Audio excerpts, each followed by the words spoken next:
cooperativas, con bancos, cosas de gobernación, alcaldías, en fin, que sean las personas idóneas, así nos cueste, hay que pagarle, porque como decía antes, pero de sabes hay que pagarle, para que esto nos ayude a producir más dinero. Sí, todos ya lo dijeron, las ventas, sí, la venderla, pues sí es una alternativa, cuando uno está en épocas gordas, pues compra bienes, compra cuestiones, para cuando esté en épocas flacas, venderlas. Eso es un principio. ¿Sí? Y la otra sugerencia que le quiero hacer es a la revisoría fiscal, lleve a su jefatura, que estas reuniones, ya de junio a abril ya se adelantó bastante, pero siquiera que lleguemos a febrero. Sí, porque tenemos cifras que ya llevamos 3 meses ya rodando, que se pueden ajustar en febrero o su mejor que en abril. Eso es lo que sugerencia. Muchas gracias. La hemos tenido en cuenta siempre el tema del tiempo de la asamblea, tiene la razón. Pero créame que la administración se enfocó a poner la casa en orden. Y en este momento la casa está en orden. De aquí en adelante, ¿por qué? Empezando por la información ya es mucho más confiable. Entonces, de aquí para allá, la idea es esa. Vamos a través de todos esos temas de herramientas financieras, de una serie de cosas, pues, ajustar los tiempos. De hecho, hay una serie de cosas que nos van a ajustar los tiempos que están pendientes, pero las estamos trabajando. La tenemos en cuenta, siempre la hemos tenido en cuenta. Y pues hemos hecho el mejor esfuerzo. Ahorita la asamblea salió en abril, el año pasado sí salió en junio, ¿sí? Pero pues vamos a tratar de que el año entrante sea en marzo. Muchas gracias. Ok. Marieta Cero. Gracias. Ya nuestra fiscal había señalado que para el tema del cambio del régimen que usted propuso, que además es absolutamente necesario, pues necesitamos, para que esos nubarrones en el cielo no nos vayan a atormentar, como por ejemplo con la DIAN, pues presentar estos estados financieros que vienen sin salvedad. Por eso y para allá vamos caminando, entonces ojalá no nos vaya a atormentar la DIAN con nada de eso, porque nos va a ir muy bien. Quisiera pedirle a usted permiso, señor revisor, para preguntarle a la Junta Directiva el costo de la auditoría forense que acaban de señalar, si lo tienen a mano, que se hizo un contrato, porque es que la auditoría forense vale una plata y resulta que, como bien lo han señalado por acá, estamos a ras, ingresos y gastos. Entonces todo no puede fluir tan rápido porque necesitamos crear un área comercial que nos ayude a mejorar los ingresos. Gracias. Pero pues hay cosas que yo tengo que contestar, así de pronto incomode que yo lo haga, pero soy la representante legal y yo tengo que rendirles cuentas a ustedes. Entonces tengo dos puntos. En lo que dice Marieta, en lo que pregunta, efectivamente nosotros hicimos un estudio de mercado y hubo propuestas de casi 200 millones de pesos para hacer una auditoría forense. Sobre todo vista desde la perspectiva no solo de validación de la información financiera y de soportes, sino que además en el proceso de auditoría esos elementos o esos hechos que se presentan y que probablemente puedan ser constitutivos de hechos punibles, esto quiere decir de delitos, que obviamente la Junta Directiva o quien esté de representante legal pues tiene que presentar las debidas acciones ante la justicia ordinaria, lo haga y contemos con el soporte técnico en el proceso. O sea, no solo es que auditen, sino que efectivamente nos den todo el soporte en un eventual proceso penal que se adelante con ocasión de hallazgos pues, contrarios a las normas. Eso por un lado. Marieta, hubo tres ofertas.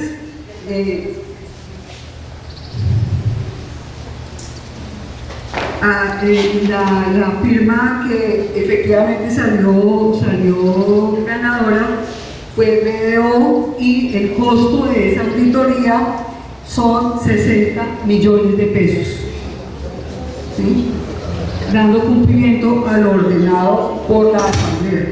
Pero ustedes vieron los recursos, como bien lo dice Marieta, son limitados y la verdad pues eso ha digamos, dilatado un poco, pero el proceso pues está ahí. Señor Camargo, lo invito a que se acerque. En cualquier momento, si quieren mirar las propuestas, no tenemos ningún inconveniente. Quiero devolverme un poquito a algo que me parece importante. ¿Cuál es?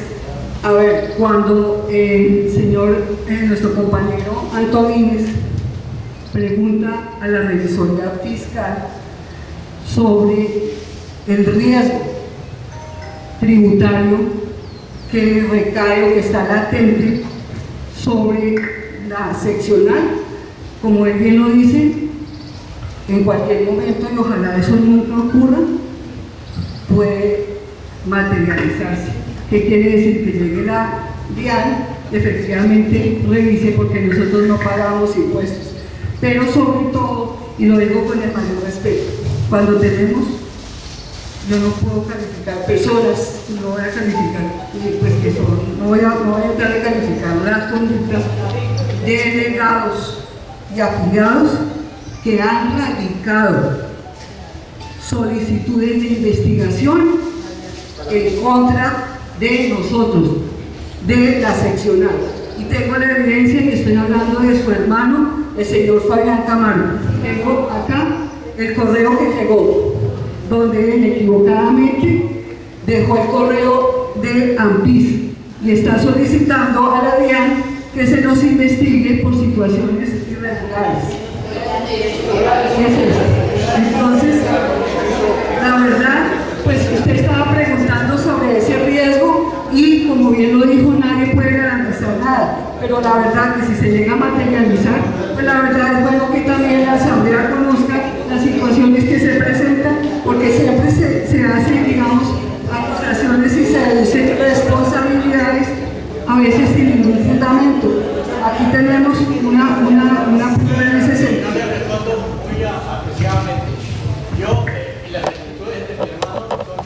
Sí, claro. Nadie lo está acusando a usted, pero estoy respondiendo algo que nos pregunta un compañero nuestro. Ustedes escucharon lo mismo. Le preguntan al revisor fiscal si hay algún riesgo. Él contesta que efectivamente hay un riesgo latente, pero sobre todo se hace aún mayor cuando, digamos, tenemos, ese tipo de actitudes frente a un organismo como el DIAN. Entonces, la verdad,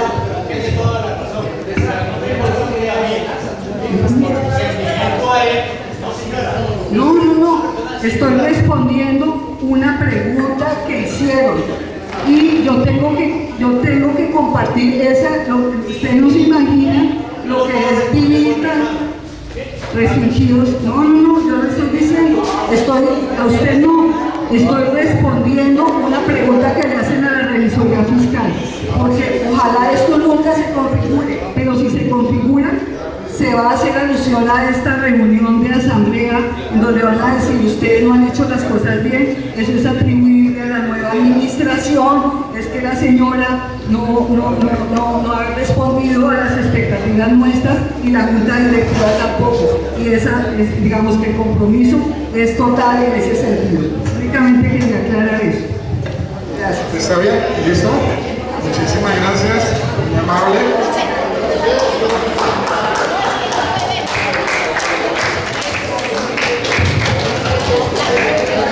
Continuamos con el punto 9 del orden del día, presentación de balance y análisis de los estados financieros año 2025 a cargo de la contadora doctora Esther Páez. Recuerden que las preguntas al final.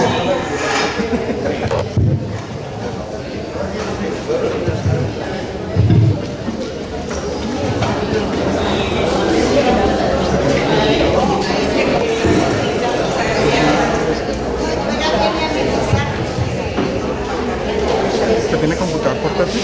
Sí. Grandes cámaras. Ah, Te regalo eso en nombre de revisar el video. para el mouse. Palma, gracias, la invitación.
Buenas tardes. Vamos a presentar los estados financieros de la vigencia fiscal 2025. Esto quiere decir del 1 de enero al 31 de diciembre de 2025. Estos estados financieros han sido preparados de conformidad con el marco técnico normativo de las normas internacionales MIR para el grupo de pequeñas y medianas, o sea, MIR para pymes. Y esto estamos aplicando nuestros primeros estados financieros bajo derecho marco. De acuerdo con lo anterior, nosotros hicimos la transición de MIR para pymes del 2025, estableciendo como fecha de transición el 1 de enero del 2025. Quiere decir que el 1 de enero del 2025, si ustedes ven en sus cuadernos, hay una columna que se llama EPA. ¿Eso qué quiere decir? Estado de la situación de apertura, estado de situación financiera de apertura.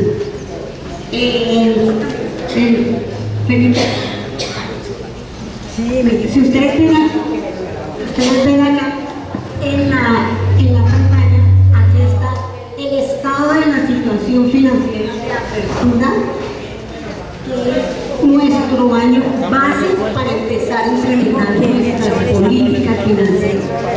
¿Qué son las políticas financieras? Les voy a hacer un contexto muy rápido y fuera de eso, pues, con un lenguaje muy claro y muy preciso. ¿Qué son las políticas financieras? Son reglas que me dicen a mí cómo medir, cómo revelar, cómo mostrar la información financiera y que sea mucho más claro, que sea más confiable y que nos garanticen a nosotros la calidad de los estados financieros.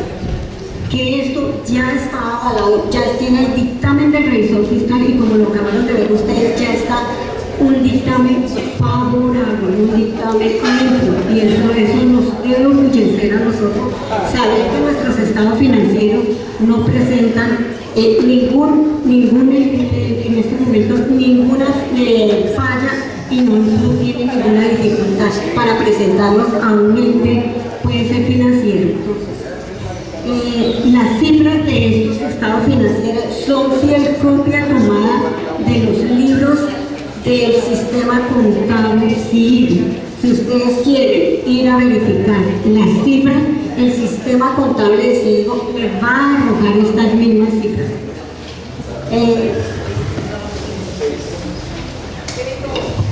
Bueno, entonces, vamos con el estado financiero de apertura extra.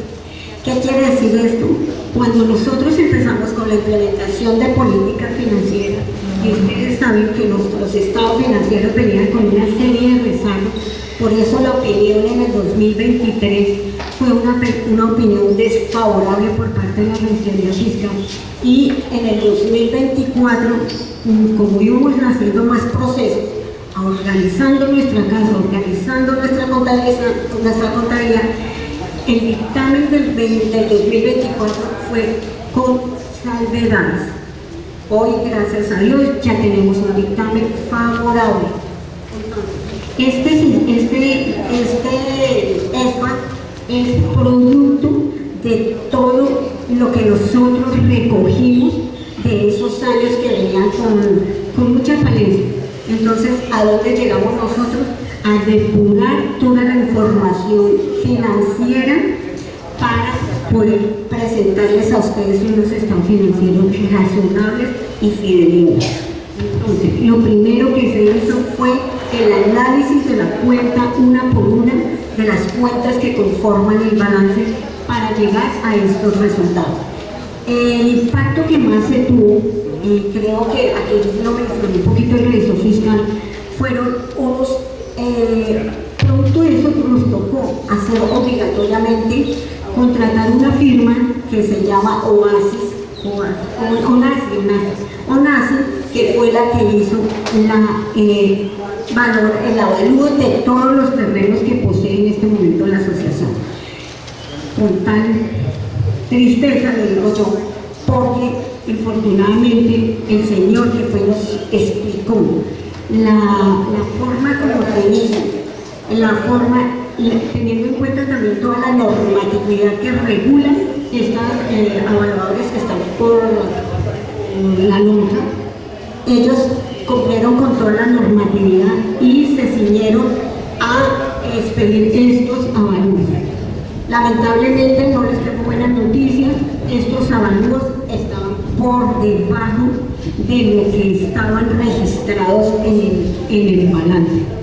Entonces, si ustedes se acuerdan, en el año 2022 les hicieron una presentación de unos estados financieros donde les decían que ustedes habían hecho una valoración de activos fijos por 11.500 millones, algo así, no tengo las cifras ahí. Pero eso como ya en el 2022 quedó reflejada esa valorización que se hizo de esos activos, porque lo hizo otro perito evaluador. Ellos dijeron que los bienes inmuebles costaban una cantidad de, o sea, se superaban, estaban supervalorados. Y la realidad para nosotros, yo creo que lo hicieron fue para el fin de sacar el préstamo de los 7.000 millones. Por eso hicieron esa supervalorización. Hoy la realidad es diferente. La realidad en la que estamos viviendo es una realidad que nuestros bienes inmuebles no valen todo lo que nosotros teníamos a 31 de diciembre del 2024. Entonces, para ese momento, hicimos depurar con base en esa información que dio el perito evaluador, clasificar y empezar a dar el orden lo que ellos están financiando, para que reflejen una situación más clara y real de lo que tienen los socios. En este momento, la propiedad planta y equipo, si ustedes ven en el 2024, teníamos una propiedad planta de equipo de 41.682 millones, 365.292. Esas son como las primeras hojitas.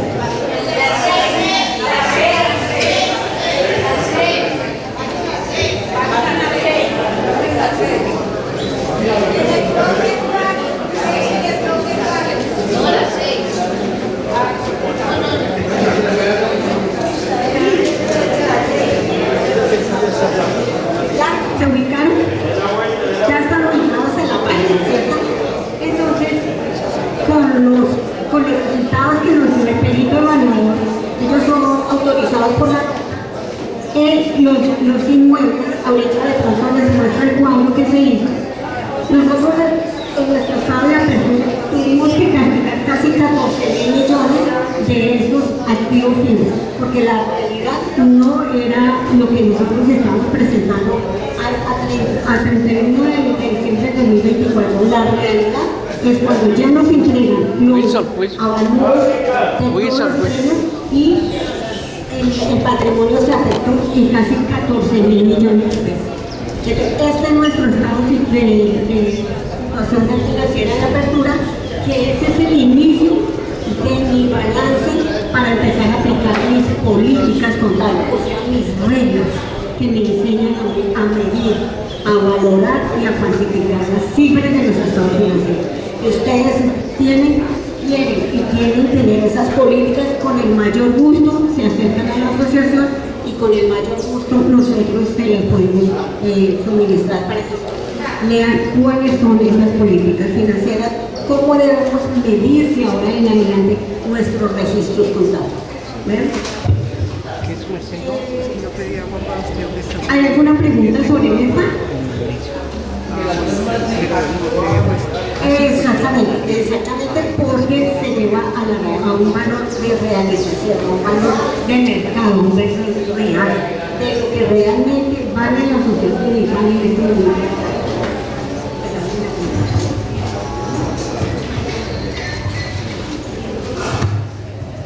Bueno, yo no sé si sea el momento, quisiera referirme a la nota 5 que habla de las cuentas por cobrar. ¿Todavía no? ¿Todavía no? Ahora es solo eso. Ok. Esta que es el estado de la situación financiera de la factura, que es el que me da mi lineamiento para empezar a aplicar mis políticas contables de acuerdo a una realidad financiera. Ya. Entonces, ahora sí voy a presentarles el estado financiero de 2025 comparado con el año 2024.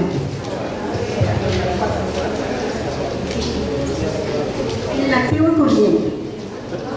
Vamos, en el año 2025 el activo corriente cierra con 681.468.621 pesos. Con respecto al 2020, por 1.395.760.694, con una variación absoluta de 714.292.070, con una variación relativa de 51.2%. Los activos no corrientes, que es toda mi propiedad, planta y equipo, en el 2025 cierra con 27.042.655.020, frente a unos activos no corrientes de 41.682.365.292 pesos, que fue lo que cerró en 2024, con una variación absolutamente 14.639.710.200. Estoy emocionado. Eso fue una variación del 35.1%. Ahí es donde yo les estoy diciendo que ya mi balance a 31 de diciembre del 2025 con respecto al 2024, ya estoy aplicando la norma y ya están los activos fijos de acuerdo a lo que vale realmente en este momento, de acuerdo a la realidad.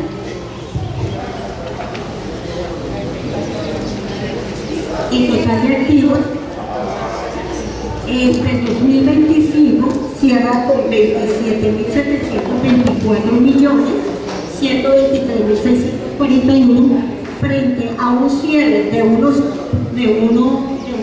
total de activos del 2024 de 43.078.125.986 pesos, con una variación absoluta de 15.354.345, con una variación relativa del 35.6%. Entonces ahí ya el activo, ese es nuestro patrimonio que tenemos actualmente, ya estamos seguros de que eso es lo que nos vale nuestros precios. Ahora, el pasivo corriente.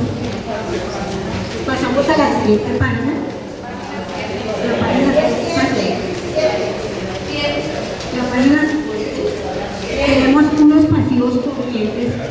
que al 2025 cierra con 1.682.404.415 frente a un cierre del 2024 de 1.151.559.533, con una variación absoluta de 530.844.882, con una variación relativa del 46.1%.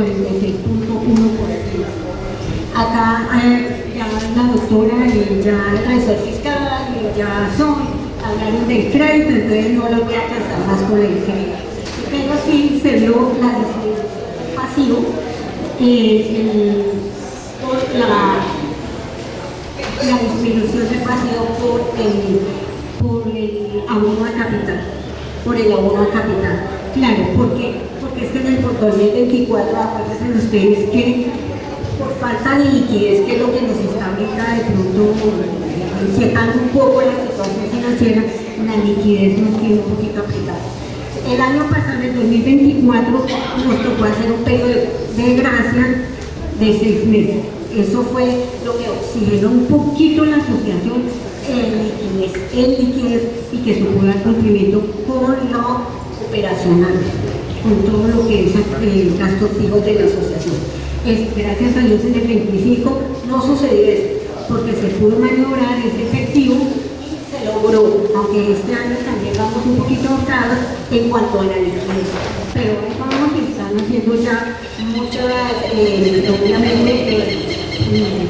acciones de mercado para empezar a vender más productos, lo que decían ahorita, que la pregunta que hacía el señor Camargo, de la liquidez, cuál era el riesgo. Entonces, sí, estamos un poquito apretados en liquidez, pero financieramente la asociación está bien porque tiene con qué responder. Pero sí hay que empezar a trabajar mucho la liquidez. El total pasivo en el 2025 cerró con 5.622.404.375 frente a unos pasivos totales del 2004 de 6.485.764.333, con una variación absoluta de 963.359.952, con una variación relativa del 14.6%. Ahí se ve la disminución de los 909 que se pagaron de crédito. Vamos ya disminuyendo, vamos bajando esa deuda. El patrimonio, aquí es donde afectamos nosotros en eso. El patrimonio se vio reflejado ese ajuste por transición de la locación.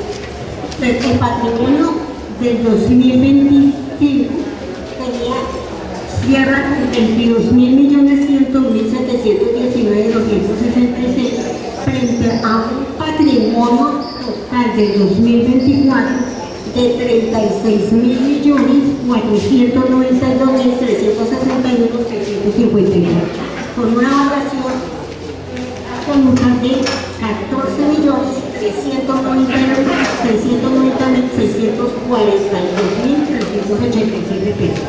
Ahí está la variación de lo que nosotros veníamos hablando ya desde el EFA, que fue producto de los avalúos de la asociación.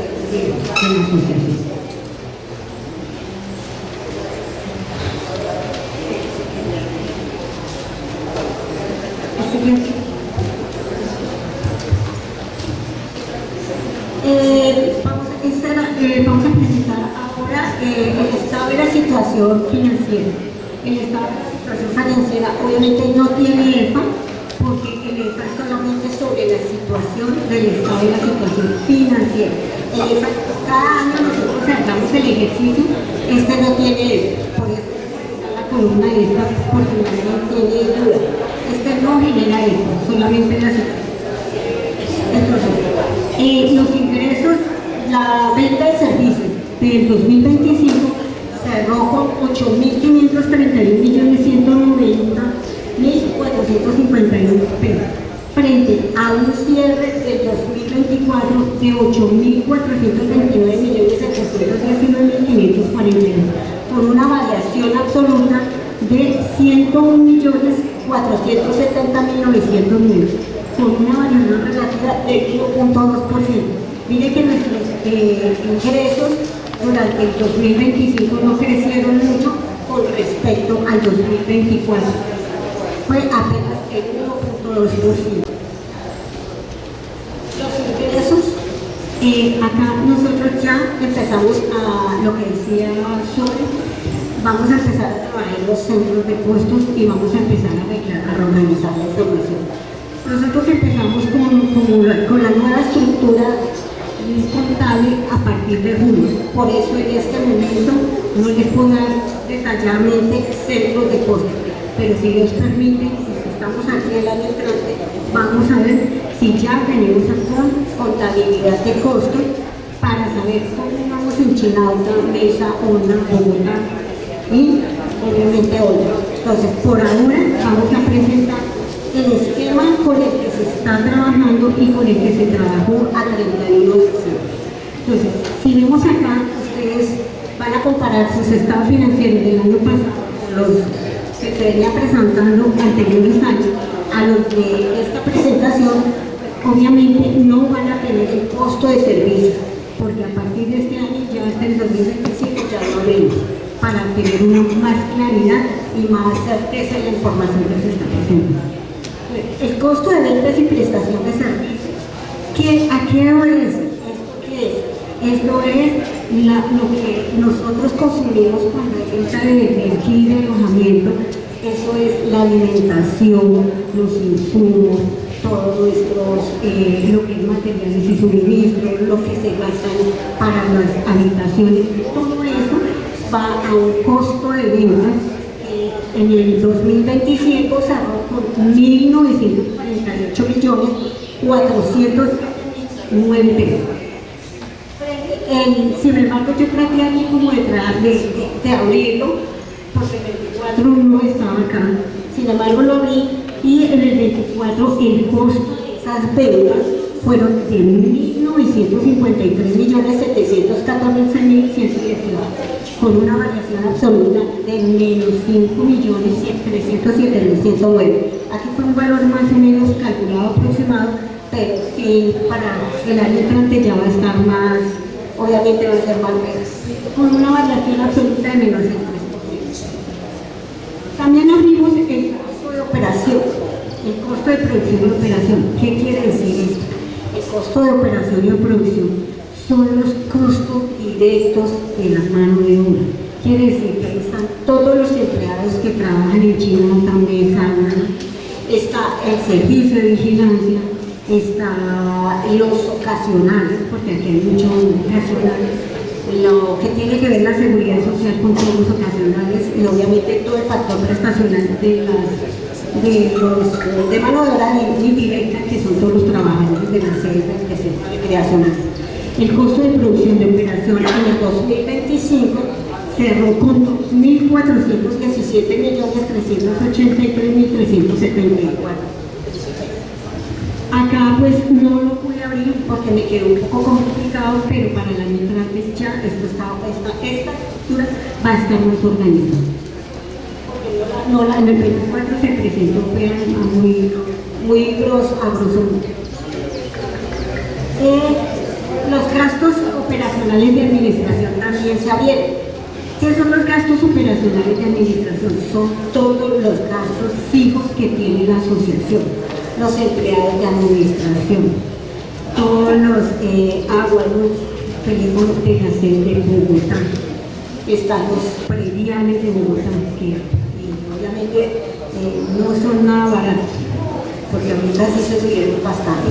Aquí en gastos operacionales de administración está también todo lo que tiene que ver con funcionamiento, con toda la parte de funcionamiento. En el 2025 cierra con 3.107.830.870 frente a unos gastos operacionales de administración en la que sí está elevado porque no creo.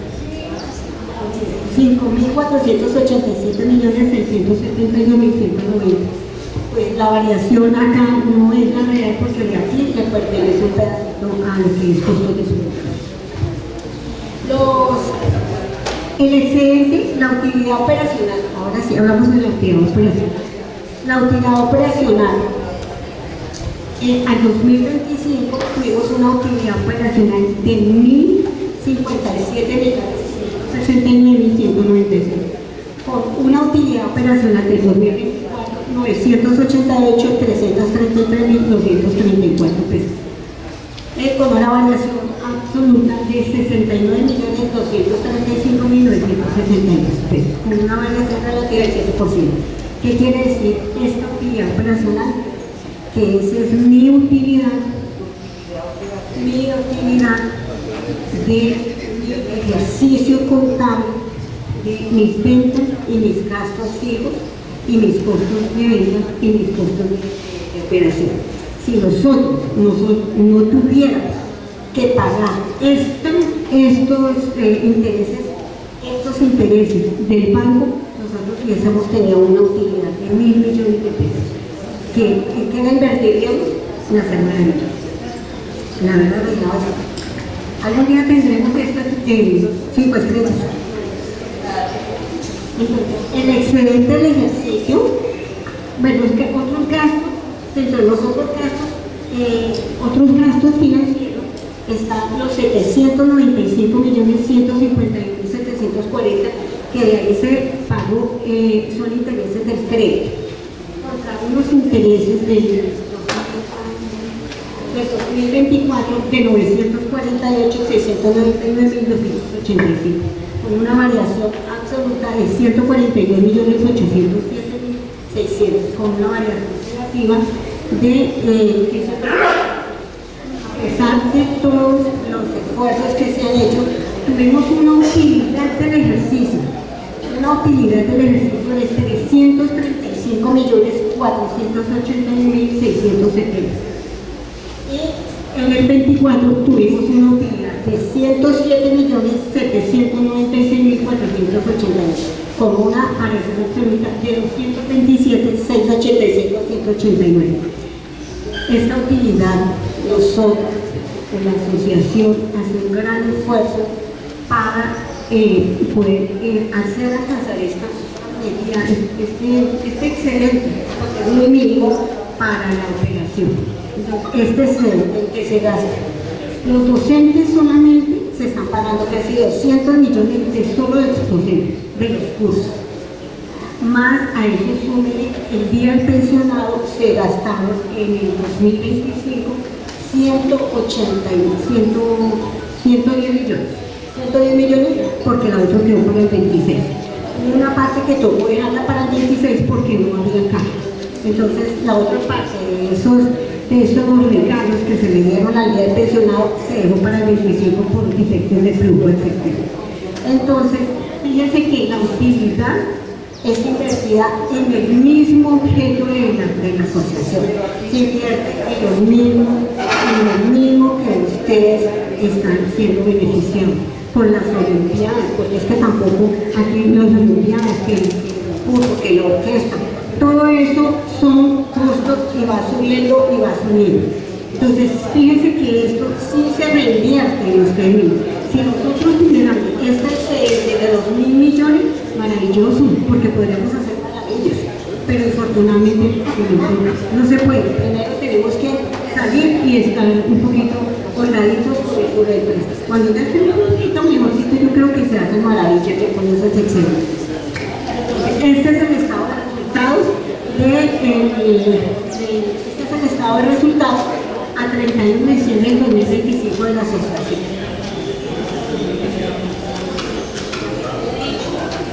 Entonces, si hay alguna pregunta con respecto a los estados financieros, por favor.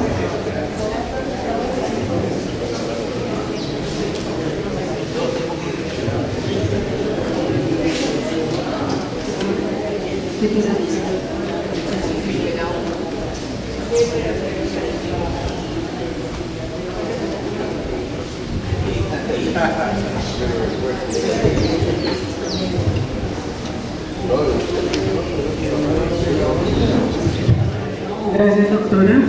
Pasamos con la presentación de el balance y análisis de los estados financieros punto 10, discusión y aprobación de balance y estados financieros, así como aprobación de proyecto de distribución de los excedentes del año 2025. Levantan la mano, por favor, los que tienen inquietudes de la presentación que acaba de hacer la señora contadora y atendiendo la sugerencia del compañero Jairo Camargo, que sean preguntas de esta presentación.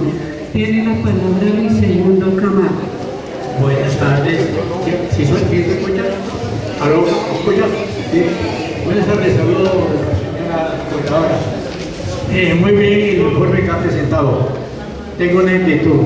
Recuerde que el año 26 salió el decreto 173 del 26, porque no he escuchado el proyecto, porque las ESALES están obligadas por norma a liquidar el impuesto de patrimonio.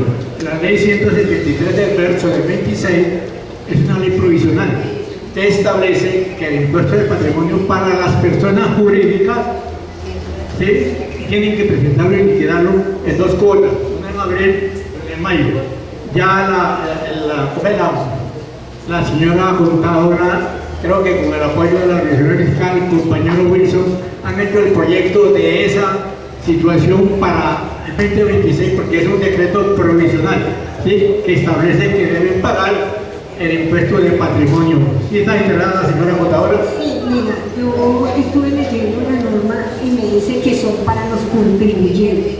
Nosotros somos declarantes, en este momento somos declarantes, mas no somos contribuyentes. Eso quiere decir que en ya con esta opinión favorable del revisor fiscal, ya vamos a hacer régimen tributario especial, que ya vamos a hacer entonces declarantes. Pero sí, tiene razón, pero recuerde que las personas jurídicas, incluidas las ESALES, deben liquidar el impuesto de patrimonio, independientemente de que usted sabe que las ESALES nacen por naturaleza en el régimen ordinario. Lo que pasa es que por excepción de la ley, artículo 19 del Estatuto Tributario, pasan a ser contribuyentes del régimen especial tributario, que pasan de la responsabilidad 6 a la responsabilidad 4, ¿correcto? Sí, sí. Entonces mi pregunta es, nosotros no podemos desvirtuar esa situación porque es normativa. Y entonces hay que hacer el proyecto, señor revisor fiscal, si es correcto, hay que hacer el proyecto para liquidar el impuesto de patrimonio sin excepción, porque somos personas jurídicas y la norma no establece ni exceptúa a las ESALES, más aún las ESALES nacen en el régimen ordinario. Jurídicas contribuyentes, personas jurídicas contribuyentes. No somos contribuyentes, en este momento no somos contribuyentes. Si Dios permite, para el año entrante ya somos contribuyentes. No, nosotros todavía no nos hemos pasado. ¿Por qué? Y ya lo hemos explicado acá. Nosotros no nos pasamos por 2 razones. Exactamente, estamos arreglando la casa, arreglando la contabilidad. ¿Por qué? Porque estábamos contabilizando mal. Entonces venía la Diana a hacer una inspección cuando yo me llegase a pasar a la ley 4 hasta el título 4, empezando porque la alerta nomás de presentar un dictamen con salvedades o un dictamen como lo presentó el revisor fiscal en el 23 y el 24, no era proveniente, no nos convenía a nosotros. Exactamente, ya, si Dios permite, porque ya a esta hora tuve el dictamen. Entonces ya en este año voy a hacer todo lo posible por pasarme al régimen tributario, porque ya está en orden la casa. Y ya tenemos una opinión favorable de un revisor fiscal. No somos contribuyentes. Exactamente. Eso me lo he dicho, sí. Exacto.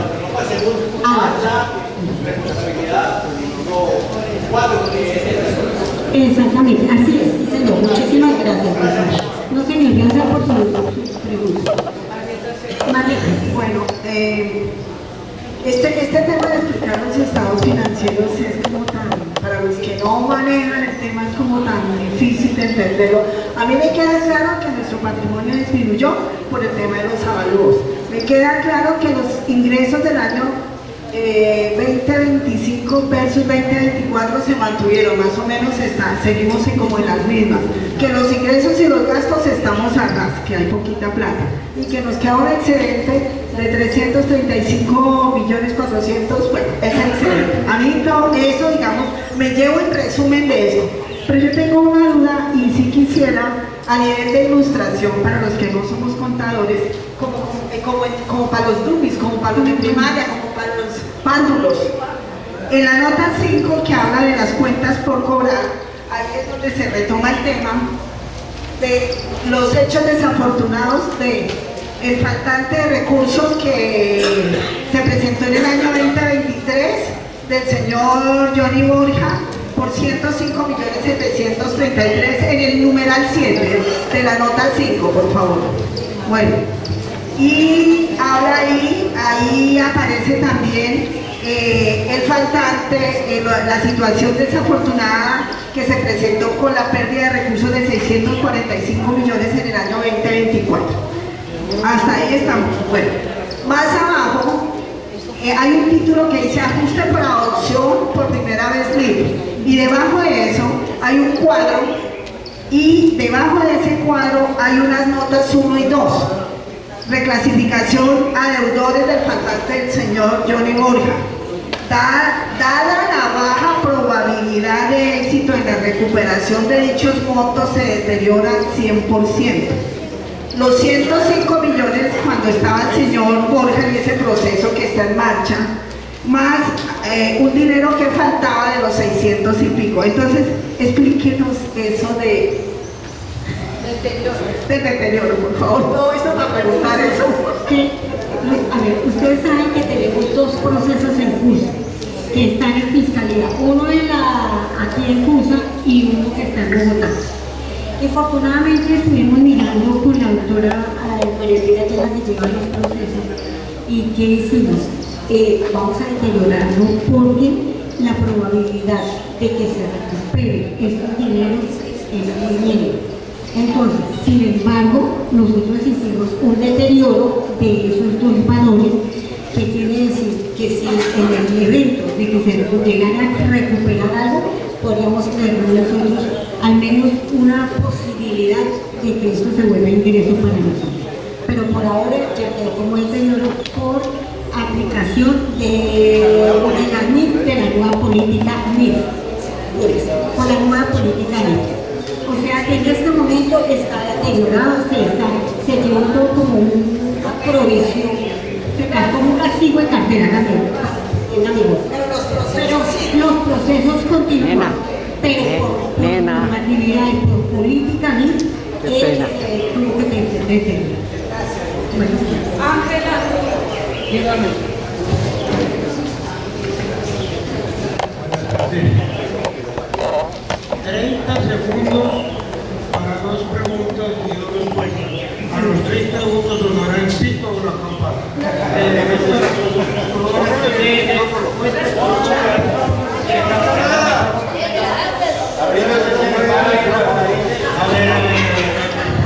Dice, cuentas por cobrar clientes.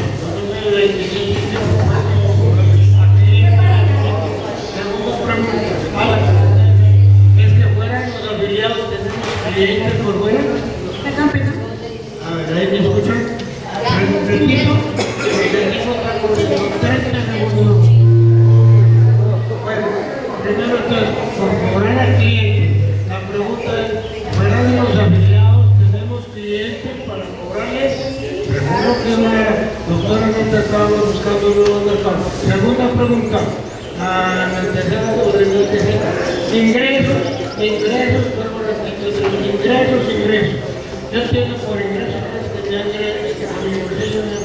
pero aquí ingresos por cobrar.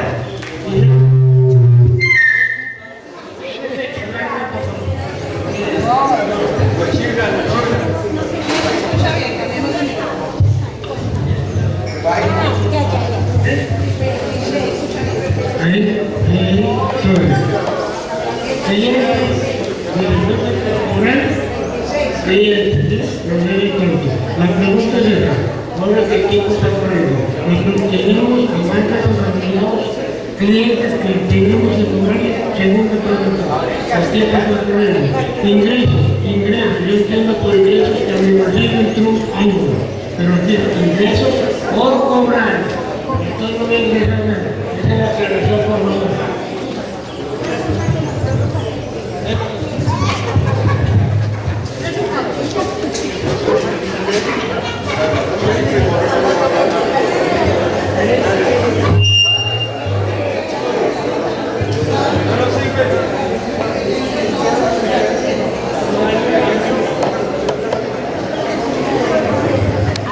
Esos 253 millones de que usted está hablando de los ingresos por cobrar, ¿qué es?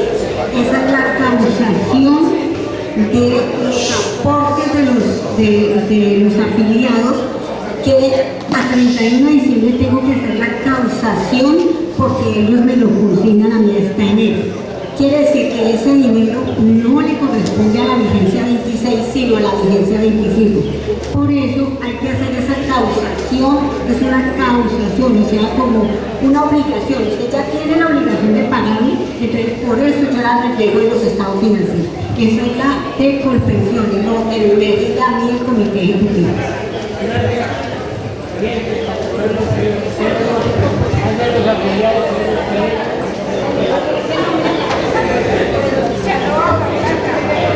Una pregunta, Esperita, o a la Junta Directiva. Ese deterioro de los 370 millones que hablamos, ¿existe una acta de Junta Directiva donde se autoriza? ¿O un comité donde quedó registrado que ese deterioro se tuviera en cuenta? ¿Existe una acta? ¿Sí? ¿Sí? Terminar. Perdón, pero ahorita mejor. Esos 17 millones que son, resulta que nosotros tenemos un convenio para tener una pequeñita participación de los viajes que hace a nivel nacional e internacional Vinaltura. A 31 de diciembre ellos no nos cancelaron unos viajes que se prestaron, que ustedes viajaron, no sé, a las Tres Perlas y no sé qué, a Santander, y bueno, ellos nos tenían que dar una participación de eso. Infortunadamente no nos alcanzaron a generar, yo tuve que generar la obligación. Usted me ve, yo se lo pongo una vez aquí, porque son gastos, son ingresos que corresponden a esta vigencia. Bueno, ahora sí, lo de Marieta me dice que es, Marieta, me está diciendo que es un deterioro, ¿cierto? Sí, la pregunta que yo hacía anteriormente, mi pregunta es si hay un acta de la Junta Directiva o del Comité donde se autorizó ese total del deterioro que afectara a los estados financieros. Sí, sí señora, sí señora. Esa era mi pregunta. Sí señora. Sí señora, sí.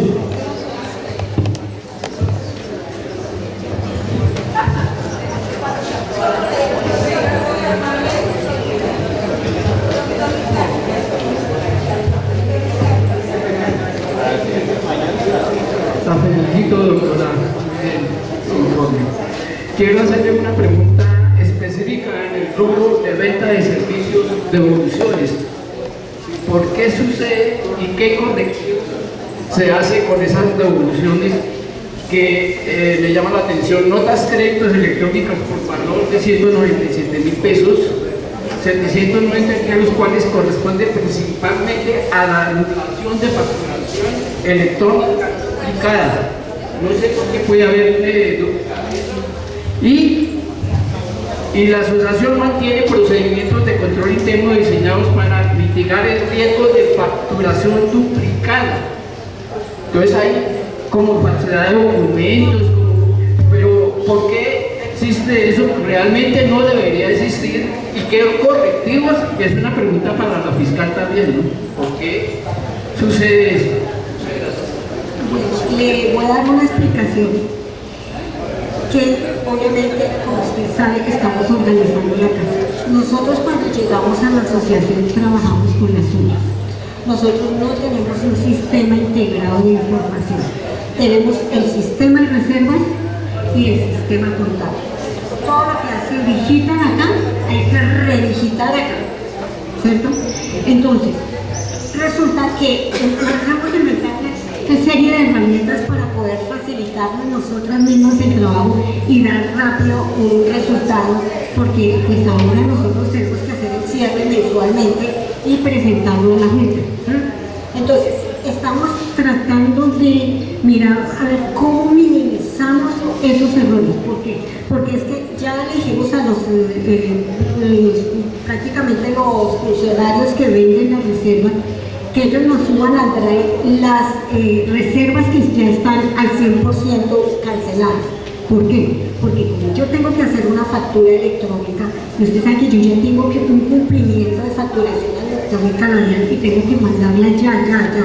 Entonces ellos ponen y colocan ahí que ya le hicieron a ustedes su reserva, que ya fue completo, ¿cierto? Pero entonces ellos me la colocaron ahí. Y después como a los 3 días vuelven y me colocan que ustedes ya pagaron otras 2 veces la reserva y hago 2 veces factura electrónica. Lo que me toca decirle a la DIAN, no, qué pena señora DIAN, pero él no era sino una reserva y resulta que yo le facturé 2. Porque si no, él en este momento, la DIAN nos está controlando toda la facturación electrónica que está acá.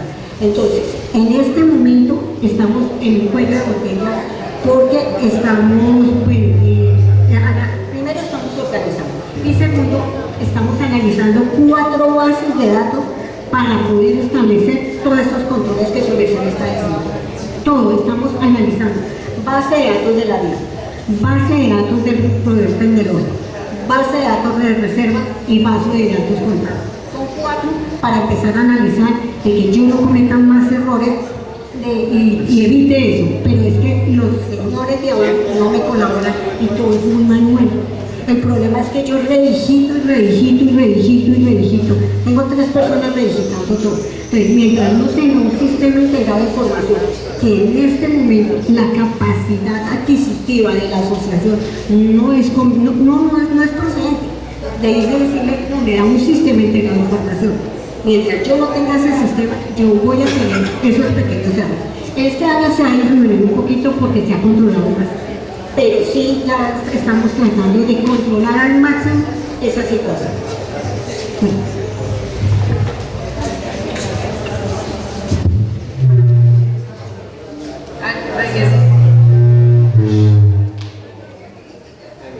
Ahí es importante tener en cuenta que con el levantamiento de los procesos de los que hablaba la fiscal, hicimos el levantamiento del proceso de ingreso y se detectaron estas fallas al hacer también el seguimiento. Entonces ya se imprime este listado. Se imprime un listado de facturación de la DIAN con el que podemos hacer un cruce. Eso no lo teníamos antes, porque lo que dice es cierto, el tema se debe a que es demasiado manual. Todo lo que hacen en el primer piso, ustedes en tierra 20, cuando llega a contabilidad para enviarlo a la DIAN hay que volver a entrar. No obstante, con la persona que hicimos el levantamiento del proceso de ingresos se trató, sino se dejaron unos puntos de control para empezar a hacer cruces. Por eso ya decía que ha ido disminuyendo. Pero igual, pues sí necesitamos hacer inversión en ese tipo de tecnología para que podamos mejorar.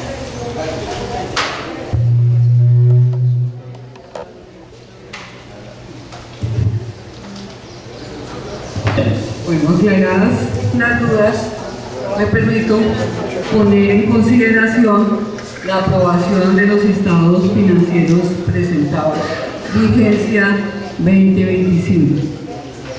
¿Aprueban? Gracias.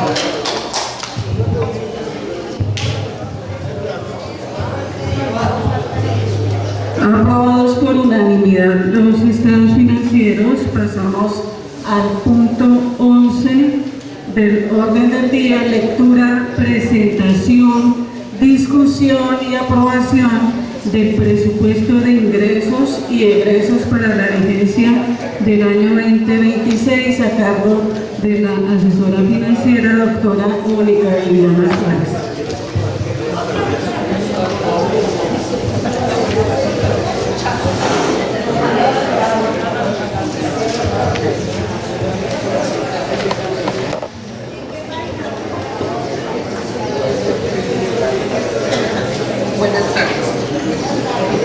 ¿Me escuchan? Ahí.